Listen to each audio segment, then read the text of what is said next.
أعوذ بالله من الشيطان الرجيم. بسم الله الرحمن الرحيم. الحمد لله رب العالمين، وبه نستعين على أمور الدنيا والدين، والصلاة والسلام على رسوله الأمين وعلى آله وصحبه أجمعين. سبحانك لا علم لنا إلا ما علمتنا إنك أنت العليم الحكيم، ولا حول ولا قوة إلا بالله العلي العظيم. ولا حول ولا قوة إلا بالله العلي العظيم. ولا حول ولا قوة إلا بالله العلي العظيم. أما بعد. السلام عليكم ورحمة الله وبركاته.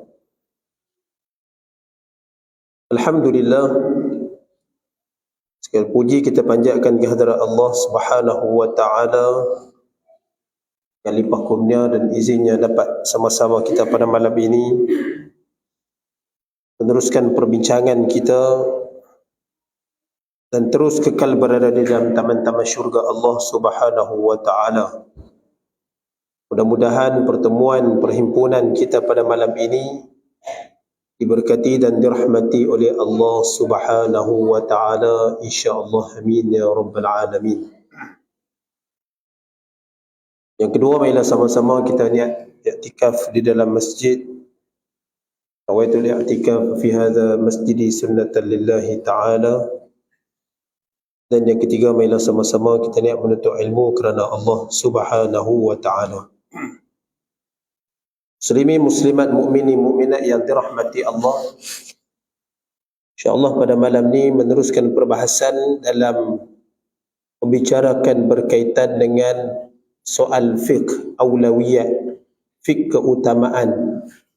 Jadi pada pertemuan yang lalu telah pun kita uraikan, telah pun kita tengok beberapa ayat suci Al-Quranul Karim yang menceritakan tentang fiqh aulawiyat, keutamaan di dalam kita melaksanakan amal ibadat. Maka seterusnya pada muka surat yang keempat, marilah sama-sama kita melihat beberapa hadis yang mana Nabi SAW menekankan ataupun menyebutkan berkaitan dengan fiqh aulawiyat, fiqh keutamaan. Maka dalam satu hadis Nabi SAW yang diriwayatkan daripada Sayyidina Abdullah ibn Umar radhiyallahu ta'ala anhuma, kata Nabi SAW, salatul jama'ah tafdulu salatul fadhi bi 27. Dalam satu riwayat yang lain yang diriwayatkan daripada Sayyidina Abu Sa'id Al-Khudri radhiyallahu ta'ala anhu mengatakan, wa Nabi SAW bersabda, salatul jama'ah tafdulu salatul fadhi bi 25 darajatan, atau kama qala Nabi SAW. Kata Nabi dalam hadis ini, solat berjemaah lebih afdal daripada solat bersendirian dengan 27 kali darjat. Dalam riwayat yang kedua, solat berjemaah lebih afdal daripada solat bersendirian dengan pahala gandaannya 25 kali ganda. Maka dalam hadis ini Nabi SAW menggalakkan kepada umatnya untuk melazimi salat jemaah. Kerana dari sudut fadilatnya yang besar, Dan juga di situ juga perbezaan dari sudut ganjaran yang disediakan oleh Allah Subhanahu wa taala berbanding dengan salat secara bersendirian itu, kata Nabi, itulah dengan sebanyak 27 kali ganda ataupun 25 kali ganda. Ini bererti Nabi mengajar kepada kita ini antara dua, kita melaksanakan dua solat, kedua-duanya solat fardu. Maka dari sudut fiqh keutamaannya, yang mana perlu kita utamakan, adakah perlu untuk kita solat secara bersendirian ataupun solat secara berjemaah. Nabi SAW menyebutkan tentang fadilat dan ganjaran dia apa dia dengan solat secara berjemaah, itulah pahala gandaannya 27 kali ganda. Maka hal ini tak dapat tidak berkait rapat dengan iman. Berkait rapat dengan iman. Maka bila seseorang yang iman dia banyak, iman dia besar, maka dia akan meletakkan apa dia? Ini adalah bonus yang Allah Subhanahu wa taala berikan kepada kita. Sebagaimana manusia, sebagaimana kita kerja, bila mana kita diumumkan akan dapat bonus, seronok kita. Orang umum, kerajaan umum, majikan mengumumkan akan dapat bonus pada tahun ini, itu satu perkara yang dinanti-nantikan oleh semua pekerja. Akan tetapi ini adalah salah satu daripada apa? Salah satu daripada ganjaran yang Allah Ta'ala sediakan kepada mereka yang melaksanakan salat secara berjemaah itu dengan pahala gandaannya 27 kali ganda. Cumanya yang kita nak bahas di sini adalah apa dia? Dari sudut pandangan ulama'nya, sebagaimana yang kita tahu disebut di dalam mazhab kita, mazhab al-Imam Syafi'i mengatakan bahawasanya melaksanakan salat fardu secara berjamaah ini adalah sunat muakkadah, sunat yang sangat-sangat dituntut. Berdasarkan kepada hadis ini, salatul jamaah tafdulu salatul fadhi bi 27 darajatan. Jadi bererti apa dia? Salat secara berjamaah ini sifatnya adalah bersifat fardu kifayah. Fardu kifayah kita nak terjemah hari ni, kita buat orang lain tak payah. Dia kurang macam tu lah. Tetapi adakah dengan mengatakan bahawasanya ia adalah sunat, dan sunat yang sangat dituntut, tapi ini adalah satu ganjaran yang diberikan oleh Allah Subhanahu wa taala. Apa? Dengan kamu melaksanakan solat secara berjamaah ini, automatically akan dapat 27 dan juga 25 kali ganda. Persoalannya, yang mana satu? Tadi dalam hadis ini Nabi sebut dengan gandaan 27 kali ganda.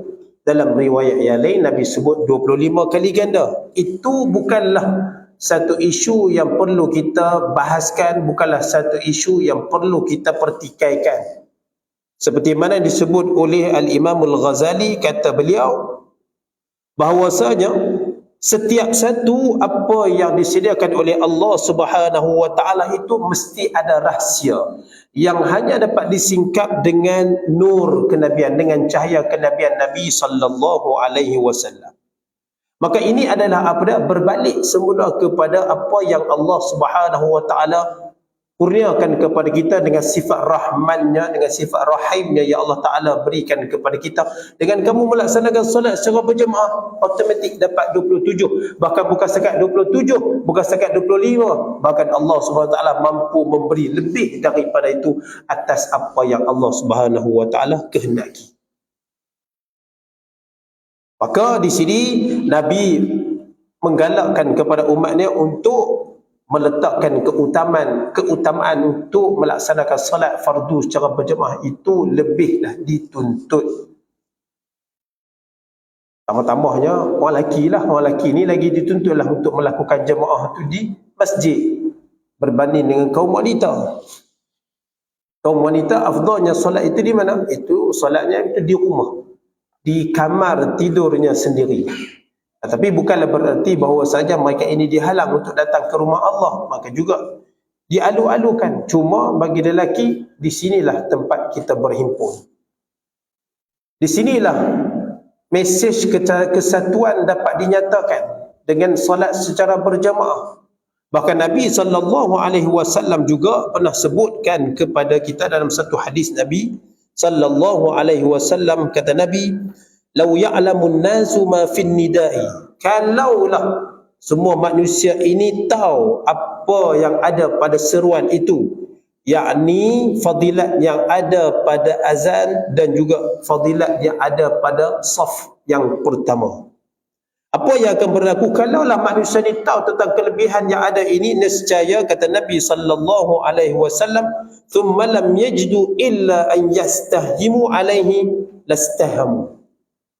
Kalaulah manusia ni tahu apa yang akan dia buat, dia akan berlumba-lumba untuk apa? Dia akan buat undian. Siapa hari ni yang nak azan, siapa hari ni yang nak duduk saf yang pertama. Tak apalah, bab azan tu tak ada masalah lah. Kalau bagi masjid, kita ada pegawai-pegawai masjid.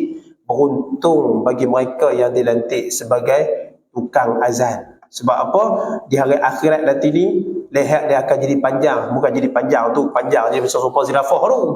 Maksudnya leher jadi panjang tu apa dia? Tengok betapa banyaknya pahala-pahala yang dikumpulkan. Kenapa? Setiap alunan azan, dengan alunan azan tersebut, dia panggil orang untuk segera mendirikan solat, maka setiap satu pahala orang buat tu semua balik dekat dia. Oh, yang ni lebih daripada MLM. MLM pun tak macam ni, tuan-tuan. Sebab apa? Sebab dia yang panggil. Ini kelebihan yang ada pada tukang azan, Bilal. Tapi dengan syarat mestilah ikhlas. Bukan dia azan tu niat kerana apa?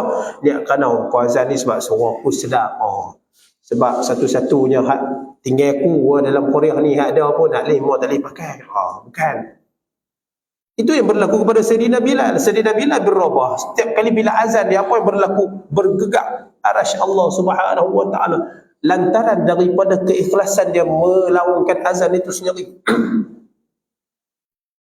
Waktu satu ketika bila mana satu orang sahabat Nabi, saya lupa nama dia, dia minta kepada Nabi, ya Rasulullah boleh tak? Aku nak minta seminggu ni aku je yang azan.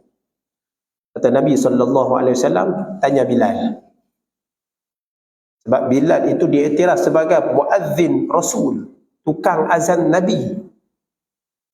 Jadi muazzin, tukang azan kepada Nabi, satu penghormatan yang istimewa. Sebagaimana Sayyidina Hassan bin Thabit radhiyallahu ta'ala anhu, syairun Nabi, penyair kepada Nabi.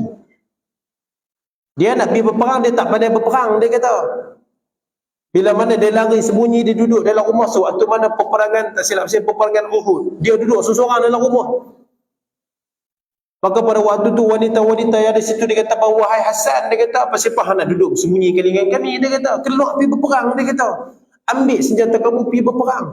Kata Sayyidina Hasan, mana boleh, dia kata, aku mana reti, dia kata, bukan bidang aku untuk berperang, dia kata, tapi kalau aku nak berperang dari sudut melantunkan, mengalunkan syair, itu kepakaran aku, itu aku boleh. Tapi suruh perang, angkat pedang, angkat panah, aku tak reti ya.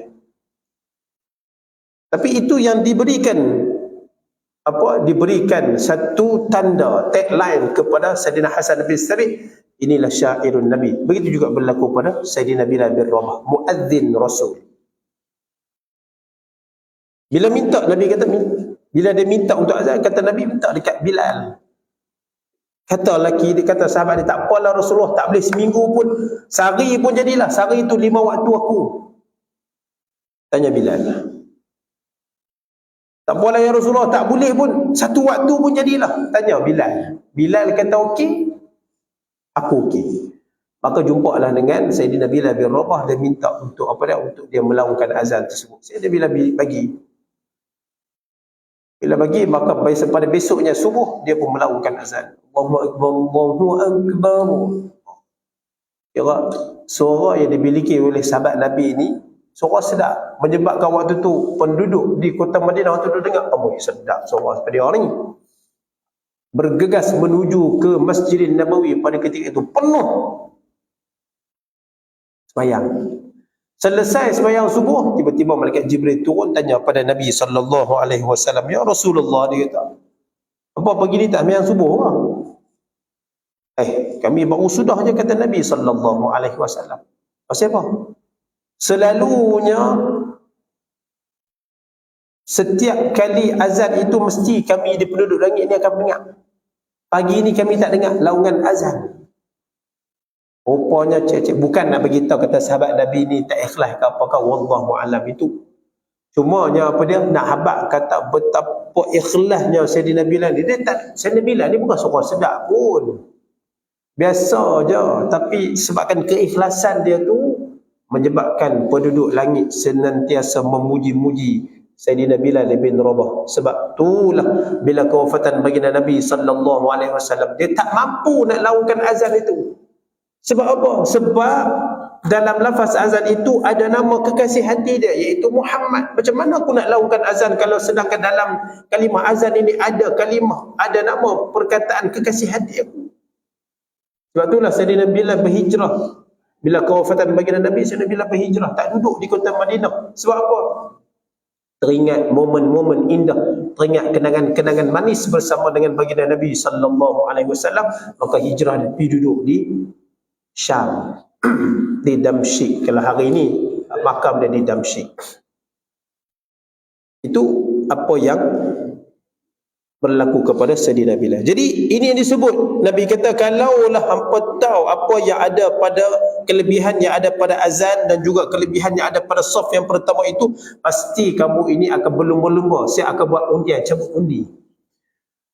Azan tak apalah, kita sini pun di masjid kita dah ada Tuan Bilal, jangan tuan-tuan pergi sailang dia pula, kawan dah tugas ada elok, jangan ni.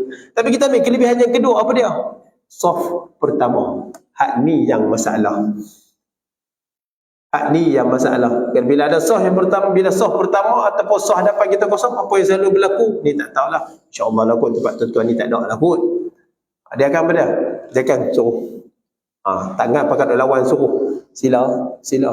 Dalam bab kebaikan ini, kita tak perlu untuk nak suruh orang. Kita sendiri yang pergi. Macam kita nak suruh orang dulu. Sila. Ni sebab apa? Fadilat yang ada pada kelebihan yang ada pada saf yang pertama. Kita pergi masuk dulu. Jangan duk fikir ni. Sebagaimana jadi ada satu tempat tu masjid tu.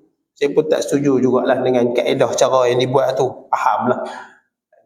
Dia tu masjid tu. Pelajar sekolah pi masjid main Jumaat awal. Yalah budak sekolah nak kena pi awal lah. Kalau lah ni contoh Zuhur 1:07. Jadi 12:30 tu budak-budak ni sampai dah. Bila sampai tu dia nak duduk tu mesti duduk di saf yang depan lah. Dah sampai awal, takkan dia nak sampai duduk belakang. Apa yang berlaku tiba-tiba kan, Tuan Imam ni minta budak-budak ni duduk di belakang. Dia kata tinggal saf depan ni untuk orang kampung, dia kata. Siapa nak kata macam tu? Tak ada petanda pun, bukan kata ni tanda untuk orang kampung ni, tak ada. Siapa cepat dia yang dulu. Tak kisahlah walaupun budak tu main dia lena depan ke apa ke, tapi dia yang main awal, maka dia yang selayaknya patut dia diberikan terlebih dahulu. Itu hak dia. Teringat apa yang berlaku kepada almarhum Tuanku ni Aziz satu ketika dulu. Dia pernah terlewat untuk solat Jumaat. Dia lewat, dia parking menjauh tu, jalan kaki bos bawa orang nampak. Tuanku orang boleh pergi masuk duduk dekat saf depan. Dia kata, itu bukan hak aku, dia kata. Hak orang yang main awal, dia kata. Aku duduk di belakang sebab aku lewat, dia kata. Jadi layaklah aku dapat hak belakang tu, dia kata. Kalau orang lihat depan sana tu dapat seekor lembu, dapat seekor kambing, aku jadilah dapat telur ayam duduk di belakang. Sebab apa? Dah aku yang terlewat. Kalau aku pergi depan, jadi seolah-olah aku ni dah ambil hak orang lain. Hak orang yang main awal ni. Ini orang yang faham dengan konsep yang diajarkan oleh baginda Nabi sallallahu alaihi wasallam. Begitu juga kata Nabi sallallahu alaihi wasallam, wa darabu al-qur'ata liyahuza kull minhum sabaq fil adhan wa fi as-saff al-awwal. Maka apa yang berlaku bila tadi ni semua dapat tahu tentang kelebihan yang ada pada saf pertama dan azan, nescaya mereka ini akan berlumba-lumba, bahkan mereka akan buat undian untuk nak menentukan siapa yang akan duduk, siapa yang akan mengambil fadilat yang ada pada tersebut. Begitu juga kata Nabi sallallahu alaihi wasallam, walau ya'lamuna fi tahjir lastabaqu ilaihi huwa takbir huwa tabkir. Begitu juga kalau mana manusia ini tahu tentang apa dia, orang yang datang awal ke masjid, kelebihan yang diberikan oleh orang yang datang awal ke masjid ini, nescaya apa yang akan berlaku, maka mereka ini juga akan berlumba-lumba, bahkan akan buat undian siapa yang sepatutnya yang akan masuk masjid dulu.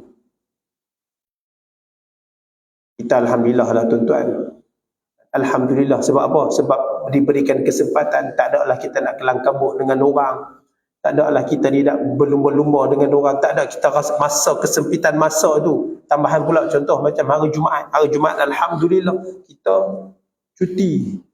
Dia bukan cerita nak cerita bab ni ke apa, tapi sebab apa? Hak tu sepatutnya Alhamdulillah kita masih mengekalkan perkara tersebut. Hal ini kenapa? Sebab Jumaat ini untuk hari yang paling mulia untuk orang Islam merayakannya. Itu perayaan mingguan kita. Time itulah perjumpaan kita duduk bersama dengan orang-orang Islam, saling bertanya khabar antara satu sama lain.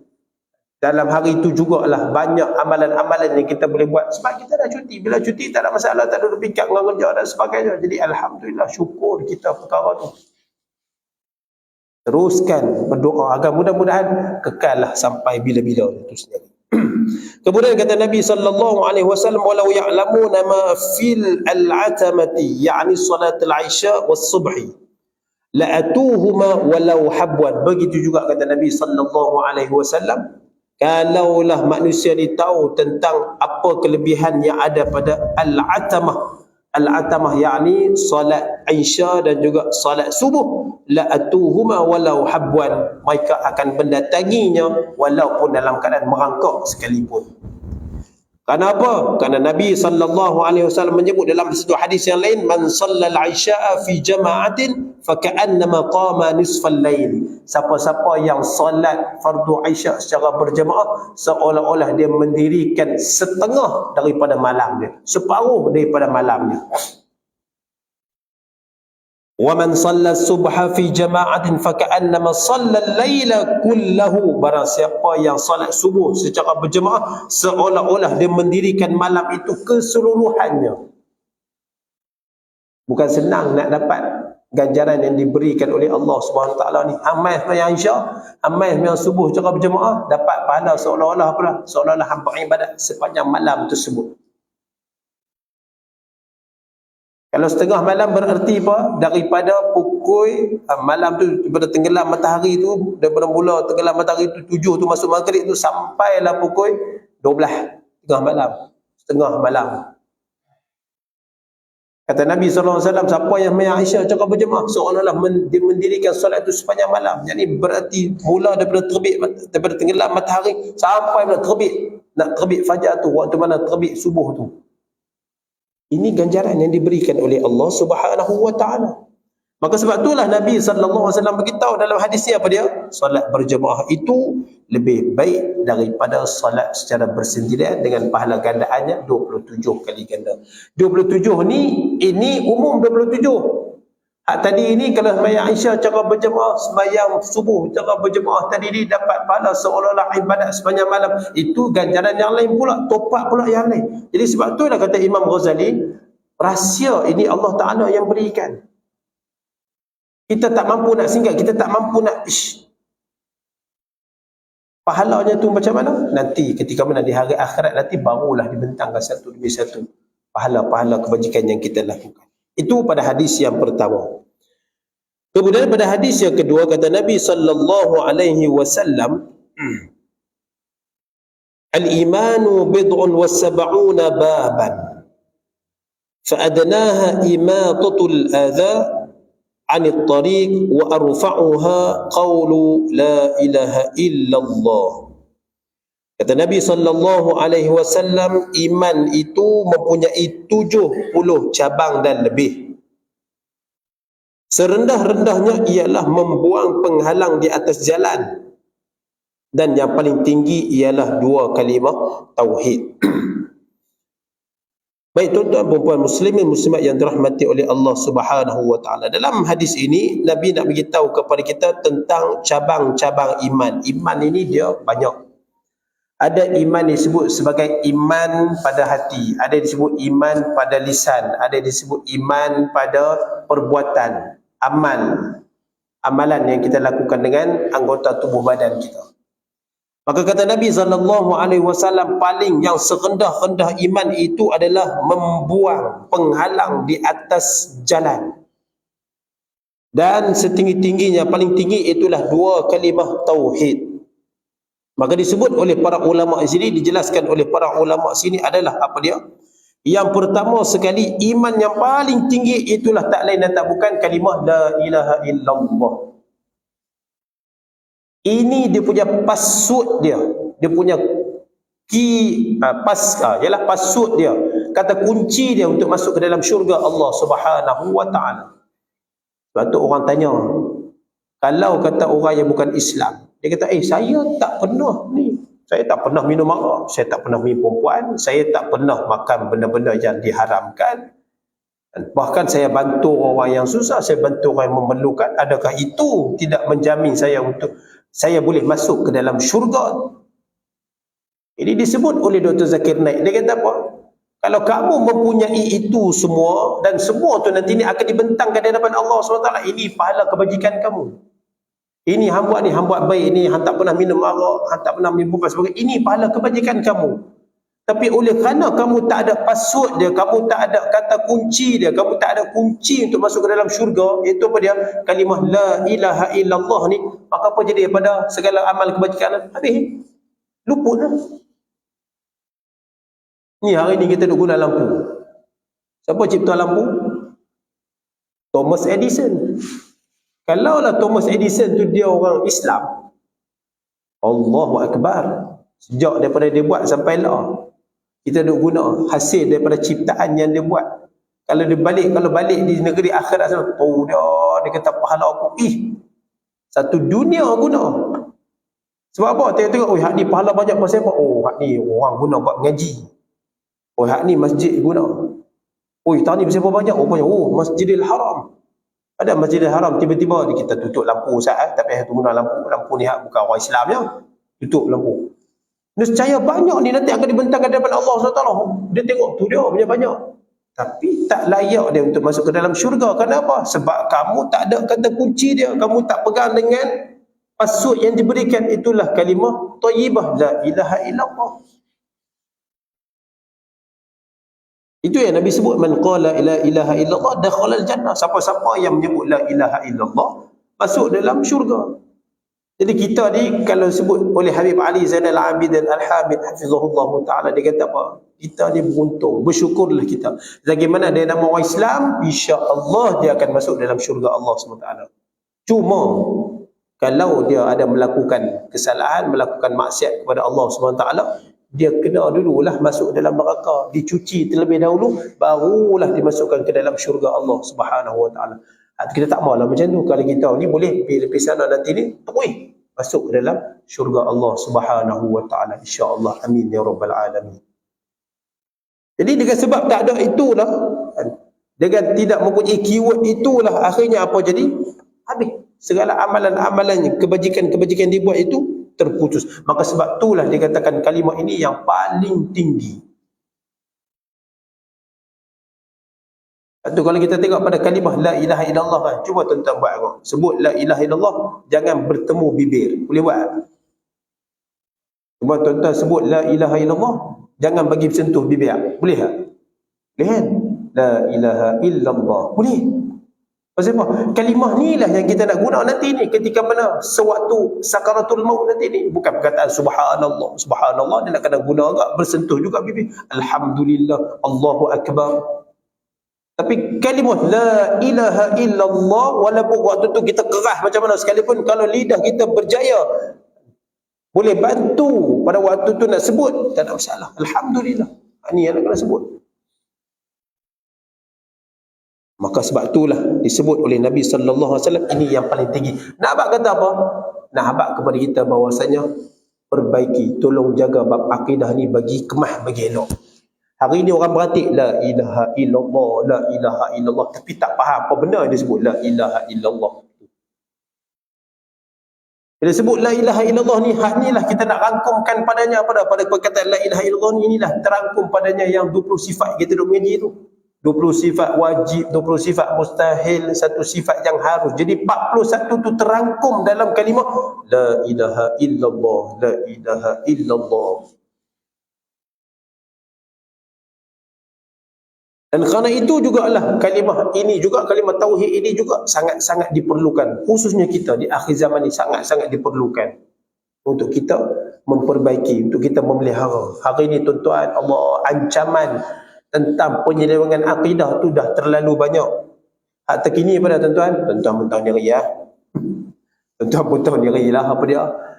Semua tu berkaitan dengan akidah. Tu kata sebelum nak keluar Dajjal hak tu, Dajjal kecil dia keluar dulu. Satu. Kita kadang nak tepi. Dajjal kecil ni dia baca tentang apa? Semuanya berkaitan dengan penyelewengan akidah. Sebab itulah pasal dalam surah Al-Kahfi, cerita yang mula-mula Allah Ta'ala nak cerita tentang apa? Cerita tentang Ashabul Kahfi, 7 orang pemuda.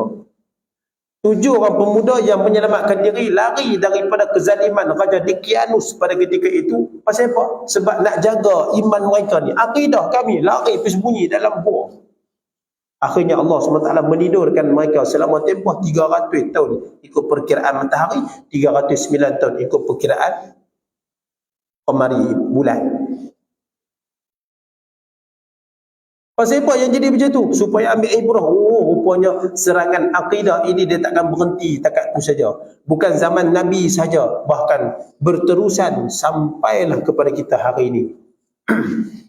Ada pengikut tak? Ada pengikut. Begitu juga dengan Dajjal nanti. Kita duduk, Dajjal dia, takkan jadi pengikut. Akan ada pengikut tak? Akan ada pengikut yang akan mengikuti Dajjal.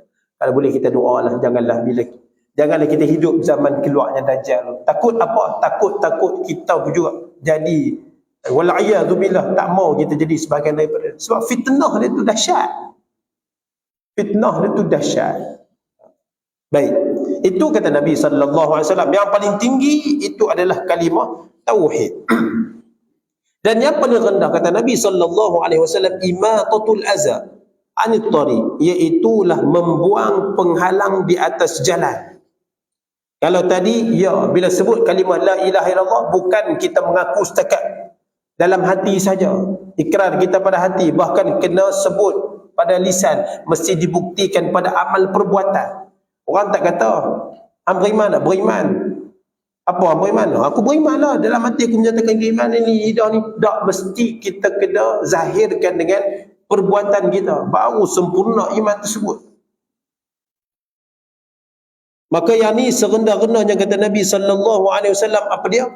Iaitulah membuang penghalang di atas jalan. Hak ni paling rendah. Macam mana kita nak aplikasikan perkara di sini? Baik. Kalau kita tengok antara sikap tanda seseorang tu memiliki iman adalah, kata Nabi ni yang serendah-rendah ni, paling cikai lah, paling rendah. Apa dia? Membuang sesuatu benda penghalang yang akan memberi kemudaratan kepada pengguna jalan tersebut. Contoh naik motor, tuan-tuan naik motor nampak ada apa, duri lah, apalah, batu-bata lah tengah jalan, tuan-tuan berhenti ambil halang, buang halang tersebut yang boleh memberi kemudaratan kepada pengguna jalan raya tersebut. Ini serendah-rendah, paling rendah. Sebab apa? Sebab itu orang yang memiliki iman. Orang yang ada iman dalam hati dia. Habis itu macam mana kita nak terjemahkan dalam konteks kita hari ini sebagai contoh? Ini yang berlaku. Mungkin dalam masyarakat kita pun berlaku. Contoh apa dia? Dia main masjid, main lewat, blok orang, halang jalan orang. Lepas tu dah lah dia main tu lambat, halang jalan orang pula, dia pula keluar boleh lewat. Sehingga menyebabkan apa? Berlaku kesesakan di kawasan tersebut hanya kerana dia seorang saja. Ni yang kata ni. Hak ni juga termasuk dalam kategori apa? Kategori ni. Orang yang buang, orang kata apa, yang menghalang satu benda ataupun perkara yang menghalang di atas jalan raya ni. Kalau orang yang dia ada iman, dia akan fikir apa? Dia akan fikir, walaupun contoh dah, dia letak suruh apa? Bila dia awak yang letak parking macam ni sebagai contoh. Senang dekat dengan masjid apa semua. Dah main lewat. Dan benda itu akhirnya memberi kemudaratan kepada orang, bagi satu masalah pada orang. Parkinglah jom. Siapa nak kena parking halang lalu lintas macam tu? Itu satu. Yang kedua, selalu saya tengok apa dia? Waktu nak ambil anak di sekolah. Ini pun satu PN juga. Dia punya tak mau turun tu, dia sanggup berhenti, duduk tengah-tengah jalan, betul-betul depan pegang sekolah. Yang belakang ni kereta beratok punya panjang. Orang di belakang tu pun ada tugasan yang lain. Orang yang lain pun kelang kabut juga. Tapi dia hanya kerana seorang ni. Ni kita berkaitan dengan iman ni. Tu benda yang paling basic. Benda yang paling sekecil-kecil. Serendah-rendah iman. Hak tu pun hang tak boleh nak fikir. Apa tak besar lagi ni? Jadi sebab itulah Nabi SAW bagi tahu kepada kita, iman ni banyak cabang. Iman ni banyak cabang. Salah satu dia buang halangan yang ada di atas jalan raya, tu pun orang nak boleh tengok. Satu sambungan pada hadis ini dia kata apa? Al-haya'u minal iman. Sifat malu juga sebahagian daripada iman. Sifat malu tu sendiri pun sebahagian daripada iman. An-nazafatu minal iman. Kebersihan juga sebahagian daripada iman. Hari ni, alhamdulillah, syukur. Sebab apa? Kalau contoh di masjid kita lah ni, dia ada pertandingan buat keceriaan dari sudut tandas, dapat grade A, B, C dan sebagainya. Allah tuan-tuan, saya ingat lagi pengalaman lah di negara Timur Tengah ni, walaupun hidup tu tak lama tuan-tuan. Saya ingat lah. Sampai di airport, Damascus International Airport ni, lepas transit di Doha tu masuk Doha tuan-tuan, kota tengok ni, airport kira clear, cantik lah bos, tandas pun elok apa. Okey, transit situ, tukar flight nak terbang pergi ke Damsyik. Sampai tu, sementara nak tunggu cok keluar tu immigration tu, dia nak pergi toilet. Pergi toilet tu lah, ni international punya airport ni, toilet. Masuk tu, Allahu Rabbi, dia punya buah haring dia tu lebih teruk daripada tandas rumah kita ni. Kira toilet tu, tandas tu, mangkuk tandas tu putih jadi kuning kan. International punya airport ni. Abang kata apa? Hak yang kata Nabi sebut tu, an-nazafatu minal iman tu, kebersihan daripada iman tu. Sedangkan hak tu yang kita tak boleh nak apa, yang kita tak boleh nak aplikasikan. Benda kebersihan saja. Negara Islam kita. Sebab itulah kita jangan terkejut. Sebagai contoh apa yang berlaku di Jepun kan. Saya tanyalah satu orang ni, tanya, pasal apa orang Jepun ni dia boleh maju kan? Saya tanya ada seorang ni, dia kira berada di Jepun lama, study di sana, daripada degree sampai PhD, berbelas tahun di sana. Saya tanya apa yang menyebabkan Jepun ni boleh berjaya dan kenapa Islam ni sangat-sangatlah sikit. Kalau ada pun golongan-golongan yang apa, yang berhijrah aja, yang main duduk di situ, dia kata bukan orang asal Jepun tu, tak ada yang kata Islam, sikit sangat. Kebanyakan banyak imigran yang main pindah situ daripada Pakistan, Bangladesh, Pahmo tu ada tu. Dia kata apa? Salah satu faktor yang mereka boleh maju adalah kena buang agama dalam diri mereka. Sebab tu mereka tak ada agama tuan-tuan. Sebab apa? Nak buat tu tak boleh. Agama tak bagi, nak buat ni tak boleh, buat tu tak boleh, nak buang agama. Nak buat apa semua boleh. Sebab tu kalau kata ikut tu apa yang diamalkan oleh orang sana tu, ikut tu sepiji apa yang ada yang dah diajak oleh Islam. Semua tu dah ada dah. Tu kalau kata depa Islam tu lagi canggih.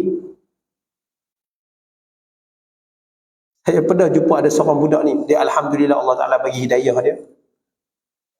Waktu saya bertugas di pusat saudara baru dulu, orang Jepun dia masuk Islam. Dia antara budak yang kata apa, best student di Jepun. Dia dapat anugerah. Kemudian dia masuk Islam.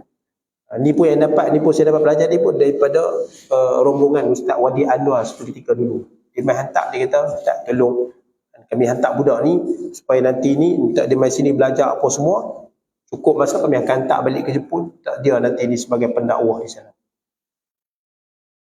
Saya tanya macam mana yang boleh ni, dia kata. Macam mana yang boleh kenal Islam, dia kata. Saya kenal dengan orang tabligh, dia kata. Saya kenal orang tabligh, dia kata. Lepas tu saya pun Islam, dia kata. Tertarik dengan apa yang dia cerita. Betul apa jadi? Kemudian saya keluar, saya ikut orang tabligh, dia kata.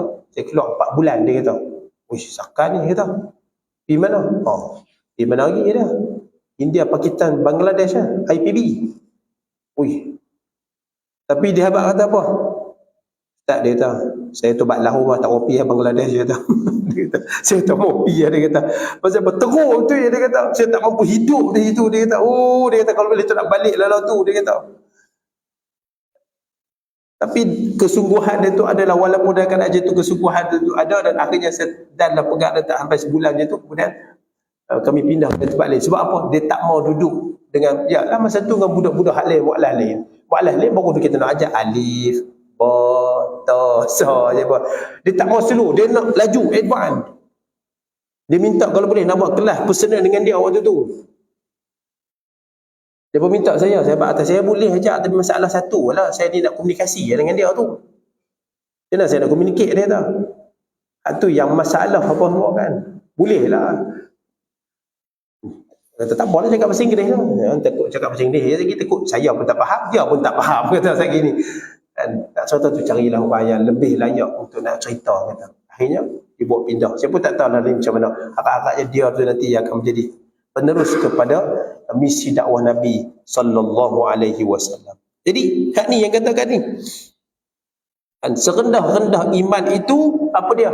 Hang buang apa benda yang membahayakan yang ada di atas jalan. Itu pun dah dikira ada iman dah. Itu yang kata iman sebesar zarah tu. Nanti di akhir zaman sebelum berlaku kiamat, sebelum mainnya asap yang disebut sebagai dukhan itu nanti ni, walaupun dalam hati dia tu ada iman walaupun sebesar zarah, iman dia tu kan, kalau dia tanya Islam dia tu hanya tekak pada Islam dia tu pada kad je. Orang tanya Islam, saya Islam. Kalimah syahadah tahu apa dia? Kalimah syahadah tak tahu lah, biasalah dengar dulu ni tok-tok nenek moyang kami sebut, tapi tak tahu syahadah tu apa dia, tak tahu. Tapi saya Islam. Asyhadu an la ilaha illallah. Tu saya tahu. Saya dah baca hari asyhadu an la ilaha illallah wa asyhadu anna Muhammadar Rasulullah. Walaupun sebesar tu, tapi bila angin dukhan ni mai, masuk dalam lubang hidung dia mati. Walaupun sikit. Walaupun sikit.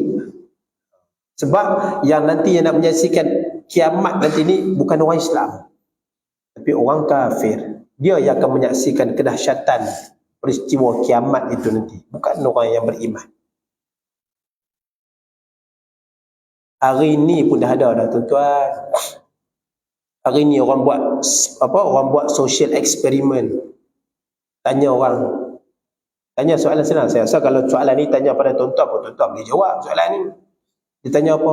Apakah itu syafaat Nabi Muhammad sallallahu alaihi wasallam? Dia kata apa? Syafaat Nabi. Oh, tak tahu lah pula, tak pernah dengar pun. Oh, sudah. Tuan-tuan, perkataan syafaat Nabi pun tak pernah dengar, tuan-tuan. Hak ni nak kira macam mana ni? Nak duduk dalam kategori mana ni? Syafaat Nabi tak tahu. Oh, syafaat Nabi. Allah. Dia kan. Mata orang tiga syafaat Nabi. Oh. Ish. Pas soalan lain boleh tak? Dia main pas-pas betul pula kata. Dia tuan-tuan, hak tu kita nak letak dalam kategori mana tuan-tuan? Sebab itulah hak ni apa yang menjadi keutamaan kepada kita, apa dia?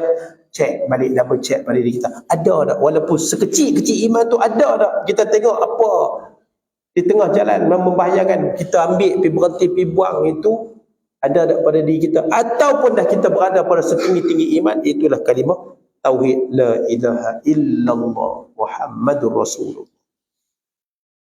Tuan-tuan perempuan muslimin muslimat yang dirahmati oleh Allah Subhanahu wa taala, disekian untuk malam ni cukup untuk dua hadis tu dulu. Insya-Allah pada pertemuan akan datang kita masuk pada hadis yang berikutnya tentang keutamaan apa yang Nabi sallallahu alaihi wasallam sebut di dalam siri-siri hadis yang telah disebutkan oleh baginda Nabi sallallahu alaihi wasallam. Maka yang baik datang daripada Allah Subhanahu wa taala, yang kurang dan lemah datang daripada diri saya sendiri. Qul qawli hadza wa astaghfirullahal azim li wa lakum. Saya sudahi dengan bacaan tasbih kafarah dan suratul Asr. Subhanakallahumma wa bihamdika asyhadu an la ilaha illa anta astaghfiruka wa atubu ilaik. Bismillahirrahmanirrahim. Wal 'asri innal insana lafi khusr illa alladhina amanu wa 'amilus solihat wa tawassaw bil haqq wa tawassaw bis sabr. Bismillahirrahmanirrahim. Alhamdulillahirabbil alamin. والصلاة والسلام على رسوله الأمين وعلى آله وصحبه أجمعين. اللهم فقهنا في الدين وعلمنا تأويل واجعلنا من عبادك الصالحين. وصلى الله وسلم عليه والحمد لله رب العالمين. السلام عليكم ورحمة الله وبركاته.